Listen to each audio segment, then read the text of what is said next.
Financial Survival Network, helping you to survive and thrive in the new economy. Get our complimentary newsletter at financialsurvivalnetwork.com. This is the Financial Survival Network. Financial Survival Network is presented to you by Regal Assets. Buy and sell physical gold and silver through your existing retirement plan, 100% tax-free with Regal Assets. If you want to include physical gold or silver in your existing IRA or old 401k, request your free investment kit, which was recently featured in the Forbes and Smart Money Wall Street Journal magazines. Call toll-free 855-678-6620, 855-678-6620, or visit regalassets.com. We are now into September, which means that it's time for Mickey Fulp's monthly market review. Hey, Mickey, welcome back. Hey, thanks, Gary. Good to be back. Hey, good to have you. And I'm afraid that August wasn't the boring month that we were anticipating, was it? Well, it probably wasn't as boring as we thought it may be. The Dow hit a four-year high, although it didn't finish the month at a four-year high. It finished less than 1% up. S&P 500 up 2%. NASDAQ up a little bit more than 4%. The small caps, Russell 2000 up 3%. So all the markets were up this month. Resource-heavy Toronto major board was up 2.5%.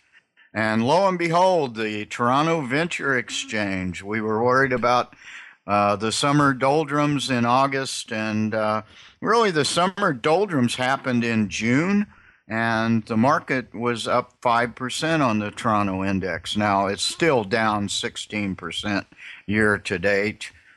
So it's hasn't come all the way back, and then the emerging markets were basically flat over the month of August. Yeah, you could have called that venture exchange there. You could have called it the Weekend at Bernie's exchange, because man, they're dropping like flies over there. Yeah. Well, I've been harping about this for a couple of years now, that we need to eliminate about 80% of these juniors. And it's a painful process because the baby gets thrown out with the bathwater in these bear markets. But we're seeing some juniors really start to struggle, and they don't belong, and I think that's good. So, there are a value out there for certain stocks, and this is the time to be picking away at them. Yeah, there are definitely some great values. There are companies that are worth more dead than alive that are trading for little more than the value of their cash per share. And it doesn't really take too much to identify those opportunities. You just have to do some Google searches and you'll find them. And then hopefully if they've got a somewhat good business plan, you kind of just hold them and wait for the market to catch up. And the other thing that's encouraging, I don't know if you and I have talked about this, I've certainly mentioned this in some of my other interviews, but the thing that has been encouraging to me throughout the summer is that good drill results, new discoveries are being rewarded substantially. So the market's not dead. It's dead, and there are dying juniors, and that's good, but the market itself is looking for good stories, and those are being rewarded. And a lot of that, Gary, has to do with this continuing strength of metals. The master manipulator did his deed from Jackson Hole. I must say it's all mental masturbation to me, but he moved the price of gold up about $50 at the end of the day. It's kind of curious. We had a London close on Friday, the end of the month, at 1649. So you add 5 hours to that, and you have New York close, and Bernanke did his deed, and gold was up 6 to 1692, up 5% over the month. Silver was the very good performer, up almost 14%. We expect that because it's always more volatile on the upside and the downside than gold. The big performer of the month, besides silver, was Platinum, platinum. yours and my favorite, Very right? much oversold, and it was up 8.5% to 1535 on Friday, and it's actually held in 1569 at New York close today. Palladium was up almost 7%. So platinum got very oversold. It was a buying opportunity. I bought some platinum at these low prices. I'm very happy with those purchases. Yeah, it was down below $1,400, and it was over $200 cheaper the ounce than gold.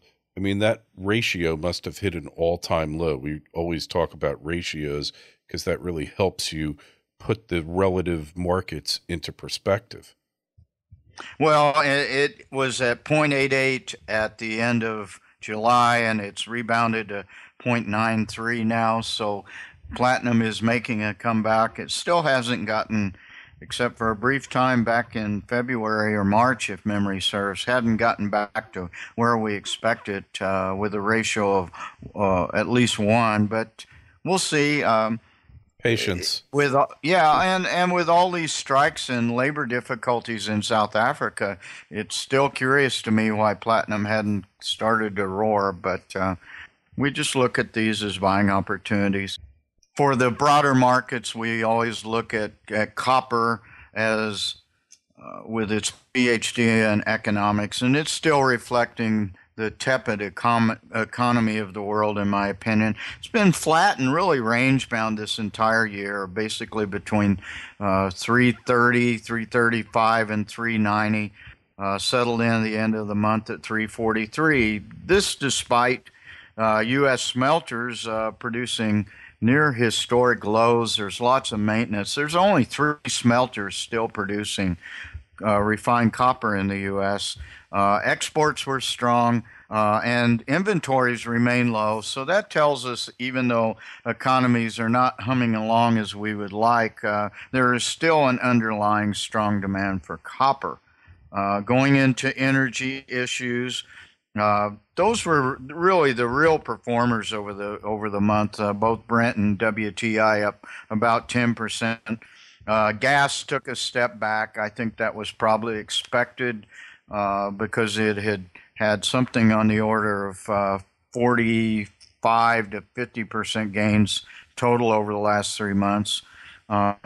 Uranium weakness continued. That's seasonal. We will expect some uranium rebound. Uranium closed at $49 for the month. With the mid-September World Nuclear Association meeting, that gets all the players together, and there's always bartering of uranium on the short-term contract spot price. So we would expect a little bit of a rebound in the uranium business this month, I think. The dollar index and the euro, it's kind of the same old with the European Central Bank and Bernanke trading shots across the bow. So we'll leave it at that with those things. It's a seesaw with the dollar and the euro. And I think it's teetering on the totter, I prefer to call it. Teeter-totter. Yeah. Yeah, it just kind of goes back and forth, and it doesn't really go anyplace. And you look at the turmoil in Europe and, Spain, they're having this bank run that looks pretty serious. Trying not to get too caught up in it. My old partner always used to say, the situation is what did he say? It's always hopeless but never serious. And that's the world economy when you get down to it. It's always hopeless, but just don't take it too seriously because you really don't know what's happening behind the scenes. But yeah, I'm thinking the oil prices, they look pretty firm. They've really they've been in that $85 to $95 range. And I don't know what's going to shake them off because as the developed countries' demand decreases, China, India, the developing world increases. So we're not seeing really any decrease in consumption, even though the world economy is arguably in the pits. Well, that's true, and I don't know if you're aware, but I just came back from a six-country tour of Europe, all work and no play.